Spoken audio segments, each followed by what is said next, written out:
அன்னை தகவல் சேனலில் இன்றைக்கி என்ன பார்க்க போகிறோம் அப்படின்னா, ஸ்டாஃப் செலெக்ஷன் கமிஷனில் கால்ஃபார் பண்ணியிருக்காங்க. என்ன போஸ்டிங் அப்படின்னா, junior engineer civil mechanical and எலக்ட்ரிக்கலுக்கு கால்ஃபார் பண்ணியிருக்காங்க. மொத்தம் 968 போஸ்டிங் அப்படின்னு சொல்லியிருக்காங்க. என்னென்ன போஸ்டிங்கு, குவாலிஃபிகேஷன் என்ன அப்படிங்கிறத ஒன் பை ஒன்னாக பார்க்கலாம். First junior engineering civil. இதுக்கு எங்கே வேலை அப்படின்னா, ஆர்கனைசேஷன் பார்டர் ரோட்ஸ் ஆர்கனைசேஷனில் பணி அப்படின்னு சொல்லியிருக்காங்க. இதுக்கு என்ன முடிச்சிருக்கணும் அப்படின்னா, சிவில் இன்ஜினியரிங் முடித்தவங்க மற்றும் 3 years diploma in civil engineering முடித்தவங்க இதுக்கு விண்ணப்பிக்கலாம் அப்படின்னு சொல்லியிருக்காங்க. 2 years of working experience in planning execution maintenance of civil engineering ஒர்க்கில் இருக்கிறவங்க இதுக்கு விண்ணப்பிக்கலாம் அப்படின்னு சொல்லியிருக்காங்க. வயது வரம்பு அப் டு 30 வயசு இருக்கிறவங்க வரலாம் இதுக்கு விண்ணப்பிக்கலாம் அப்படின்னு சொல்லியிருக்காங்க. Second junior engineer electrical and mechanical. எங்கே பணி அப்படின்னா, ஆர்கனைசேஷன் பார்டர் ரோட்ஸ் ஆர்கனைசேஷனில் ஒர்க்கு அப்படின்னு சொல்லியிருக்காங்க. இதுக்கு டிகிரி இன் எலக்ட்ரிக்கல் அல்லது மெக்கானிக்கல் இன்ஜினியரிங் முடித்தவங்க இதுக்கு விண்ணப்பிக்கலாம்னு சொல்கிறாங்க. 3 இயர்ஸ் டிப்ளமோ இன் எலக்ட்ரிக்கல் அல்லது ஆட்டோமொபைல்ஸ் அல்லது மெக்கானிக்கல் இன்ஜினியரிங் முடித்தவங்க இதுக்கு விண்ணப்பிக்கலாம். மேலும் 2 years experience in planning execution maintenance of electrical or mechanical engineering முடித்தவங்க இதுக்கு விண்ணப்பிக்கலாம்னு சொல்லியிருக்காங்க. வயது வரம்பு அப் டு 30 வயசு இருக்கிறவங்க வரலாம் இதுக்கு விண்ணப்பிக்கலாம். அடுத்தது ஜூனியர் இன்ஜினியர் சிவில். எங்கே ஒர்க்கு அப்படின்னா, organisation Brahmaputra board ministry of Jai Shakti அப்படின்னு சொல்லியிருக்காங்க. 3 இயர்ஸ் டிப்ளமோ சிவில் இன்ஜினியரிங் முடித்தவங்க இதுக்கு விண்ணப்பிக்கலாம் அப்படின்னு சொல்லியிருக்காங்க. வயது வரம்பு 30. அடுத்தது junior engineer mechanical. Organisation central water கமிஷனில் பணி அப்படின்னு சொல்லியிருக்காங்க. Bachelor degree in diploma in mechanical engineering முடித்தவங்க இதுக்கு விண்ணப்பிக்கலாம். வயது வரம்பு அப் டு 30. அடுத்தது junior engineering civil. Organisation central water கமிஷனில் பணி அப்படின்னு சொல்லியிருக்காங்க. பேச்சுலர் டிகிரி அல்லது டிப்ளமோ இன் சிவில் இன்ஜினியரிங் முடித்தவங்க இதுக்கு விண்ணப்பிக்கலாம் அப்படின்னு சொல்லியிருக்காங்க. வயது வரம்பு 30. அடுத்தது ஜூனியர் இன்ஜினியர் எலக்ட்ரிக்கல். எங்கே பணி அப்படின்னா, சென்ட்ரல் பப்ளிக் ஒர்க்ஸ் டிபார்ட்மெண்ட் CPWDயில் பணி அப்படின்னு சொல்லியிருக்காங்க. டிப்ளமோ இன் எலக்ட்ரிக்கல் அல்லது மெக்கானிக்கல் இன்ஜினியரிங் முடித்தவங்க இதுக்கு விண்ணப்பிக்கலாம்னு சொல்லியிருக்காங்க. வயது வரம்பு அப் டு 30. அடுத்தது ஜூனியர் இன்ஜினியர் சிவில். எங்கே பணி அப்படின்னா, ஆர்கனைசேஷன் சென்ட்ரல் பப்ளிக் ஒர்க்ஸில் பணி அப்படின்னு சொல்லியிருக்காங்க. டிப்ளமோ இன் சிவில் இன்ஜினியரிங் முடித்தவங்க இதுக்கு விண்ணப்பிக்கலாம் அப்படின்னு சொல்லியிருக்காங்க. வயது வரம்பு அப் டு 30. அடுத்தது ஜூனியர் இன்ஜினியரிங் எலக்ட்ரிக்கல் அல்லது ஆர்கனைசேஷன் எங்கே அப்படின்னா, central water and power research ஸ்டேஷனில் ஒர்க்கு அப்படின்னு சொல்லியிருக்காங்க. டிப்ளமோ இன் எலக்ட்ரிக்கல் இன்ஜினியரிங் முடித்தவங்க இதுக்கு விண்ணப்பிக்கலாம் அப்படின்னு சொல்லியிருக்காங்க. வயது வரம்பு அப் டு 30. அடுத்தது junior engineering civil. Organisation central water and power research ஸ்டேஷனில் பணி அப்படின்னு சொல்லியிருக்காங்க. டிப்ளமோ இன் சிவில் இன்ஜினியரிங் முடித்தவங்க இதுக்கு விண்ணப்பிக்கலாம். வயது வரம்பு அப் டு 30. 10வது junior engineering mechanical. Organisation DGQA naval மற்றும் மினிஸ்ட்ரி ஆஃப் டிஃபென்ஸில் பணி அப்படின்னு சொல்லியிருக்காங்க. டிகிரி இன் மெக்கானிக்கல் இன்ஜினியரிங் அல்லது 3 years diploma in mechanical engineering முடித்தவங்க இதுக்கு விண்ணப்பிக்கலாம் அப்படின்னு சொல்லியிருக்காங்க.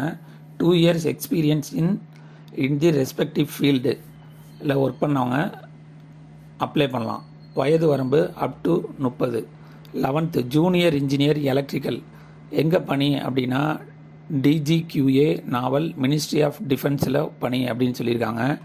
Degree in electrical engineering 3 years diploma in electrical engineering முடித்தவங்களும் இதுக்கு விண்ணப்பிக்கலாம் அப்படின்னு சொல்லியிருக்காங்க. 2 years experience in the respective field. வயது வரம்பு அப் டு 30 வயசு இருக்கிறவங்க இதுக்கு விண்ணப்பிக்கலாம். 12வது junior engineering electrical.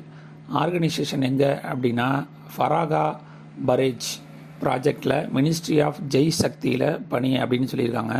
Diploma in electrical engineering முடித்தவங்க வயது வரம்பு அப் டு 30 வரலும் இருக்கவங்க விண்ணப்பிக்கலாம். அடுத்தது junior engineering civil. Organisation ஃபராகா Farage ப்ராஜெக்டில் மினிஸ்ட்ரி ஆஃப் ஜெய் சக்தியில் பணி. டிப்ளமோ இன் சிவில் இன்ஜினியரிங் முடித்தவங்க இதுக்கு விண்ணப்பிக்கலாம்னு சொல்லியிருக்காங்க. வயது வரம்பு அப் டு 30 அப்படின்னு சொல்லியிருக்காங்க. அடுத்தது 14 junior engineering civil organisation military engineer service எம்இஎஸ்சில் பணி டிகிரி இன் சிவில் இன்ஜினியரிங் முடித்தவங்க அல்லது 3 years diploma in civil engineering முடித்தவங்க இதுக்கு விண்ணப்பிக்கலாம்னு சொல்லியிருக்காங்க. 2 years experience in planning execution and maintenance of civil engineering work முடித்தவங்க இதுக்கு விண்ணப்பிக்கலாம். வயது வரம்பு 30ன்னு சொல்லியிருக்காங்க. 15 ஜூனியர் இன்ஜினியர் எலக்ட்ரிக்கல் அல்லது மெக்கானிக்கல் ஆர்கனைசேஷன் மிலிட்ரி இன்ஜினியர் சர்வீஸில் பணி அப்படின்னு சொல்லியிருக்காங்க. டிகிரி இன் எலக்ட்ரிக்கல் அல்லது மெக்கானிக்கல் இன்ஜினியரிங் முடித்தவங்க இதுக்கு விண்ணப்பிக்கலாம்னு சொல்லியிருக்காங்க. 3 இயர்ஸ் டிப்ளமோ இன் எலக்ட்ரிக்கல் அல்லது மெக்கானிக்கல் இன்ஜினியரிங் முடித்தவங்களும் இதுக்கு விண்ணப்பிக்கலாம்னு சொல்லியிருக்காங்க. 2 years experience in planning execution and maintenance of electrical and mechanical engineering முடித்தவங்க இதுக்கு விண்ணப்பிக்கலாம் அப்படின்னு சொல்கிறாங்க. வயது வரம்பு அப் டு 30. கடைசியாக junior engineer civil organisation national technical research ஆர்கனைசேஷனில் பணி அப்படின்னு சொல்லியிருக்காங்க. டிப்ளமோ இன் சிவில் இன்ஜினியரிங் முடித்தவங்க இதுக்கு விண்ணப்பிக்கலாம் அப்படின்னு சொல்லியிருக்காங்க. வயது வரம்பு 30 வயசு இருக்கவங்க வரலும் விண்ணப்பிக்கலாம் அப்படின்னு சொல்லியிருக்காங்க. ஏஜ் ரிலாக்ஸேஷன் என்ன கொடுத்துருக்காங்க அப்படின்னா எஸ்சி/எஸ்டி கேண்டிடேட்டாக இருந்தாங்க அப்படின்னா அவங்களுக்கு 5 இயர்ஸ் ஏஜ் ரிலாக்ஸேஷன் உண்டு அப்படின்னு சொல்லியிருக்காங்க. ஓபிசி கேண்டிடேட்டாக இருந்தாங்க அப்படின்னா அவங்களுக்கு 3 இயர்ஸ் ஏஜ் ரிலாக்ஸேஷன் உண்டு அப்படின்னு சொல்லியிருக்காங்க. அதுவே ஃபிசிக்கலி சேலஞ்சு இருந்தாங்க ஜென்ரல் கேட்டகரி மற்றும் எக்கனாமிக்கலி வீக்கர் செக்ஷனுக்கு 10 வருஷம் ஏஜ் ரிலாக்ஸேஷன் உண்டு அப்படின்னு சொல்லியிருக்காங்க. இதுவே ஃபிசிக்கலி சேலஞ்சு எஸ்சி/எஸ்டியாக இருந்தாங்க அப்படின்னா 15 வருஷம் ஏஜ் ரிலாக்ஸேஷன் உண்டு. அதுவே ஃபிசிக்கலி சேலஞ்சு ஓபிசி கேண்டிடேட்டாக இருந்தாங்க அப்படின்னா அவங்களுக்கு 13 வருஷம் ஏஜ் ரிலாக்ஸேஷன் உண்டு அப்படின்னு சொல்லியிருக்காங்க. சேலரி எவ்வளோ தராங்க அப்படின்னா இது லெவல் 6 போஸ்டிங் அப்படிங்கிறதுனால ஸ்டார்டிங் சேலரி 35,400லேருந்து 1,12,400 வரலும் கொடுக்குறோம் அப்படின்னு சொல்லியிருக்காங்க. தமிழ்நாட்டில் எக்ஸாம் சென்டர் எங்கெங்கே இருக்குது அப்படின்னு பார்த்தோம் அப்படின்னா சென்னை, கோயம்புத்தூர், மதுரை, சேலம், திருச்சிராப்பள்ளி, திருநெல்வேலி, வெள்ளூர் மற்றும் புதுச்சேரியில் எக்ஸாம் சென்டர் இருக்குதுன்னு சொல்லியிருக்காங்க. Exam fees online application fees என்ன அப்படின்னா உமன்ஸ் பெண்கள், எஸ்சி, எஸ்டி, எக்ஸ் சர்வீஸ்மேன் மற்றும் ஃபிசிக்கலி சேலஞ்சு கேண்டிடேட்டுக்கு அப்ளிகேஷன் ஃபீஸுங்கிறது கிடையாது. அதர் கேண்டிடேட்டுக்கு எக்ஸாமினேஷன் ஃபீஸு 100 அப்படின்னு சொல்லியிருக்காங்க. ஆல்ரெடி எஸ்எஸ்சி எக்ஸாம் எழுதினவங்க அந்த one time user ID password வச்சுக்கிட்டு டேரெக்டாக அப்ளை பண்ணலாம். புதுசாக பண்ணுறவங்க Aadhaar card, 10th mark sheet, படித்த குவாலிஃபிகேஷன் சர்டிஃபிகேட்டு இதெல்லாம் வச்சு விண்ணப்பிக்கலாம். டிஸ்கிரிப்ஷனில் லிங்க் கொடுத்துருக்கேன். விண்ணப்பித்து வெற்றி பெற்று பணியில் சேருக. மேலும் இந்த பயனுள்ள தகவலை பலருக்கு பரப்புக. நன்றி, வணக்கம்.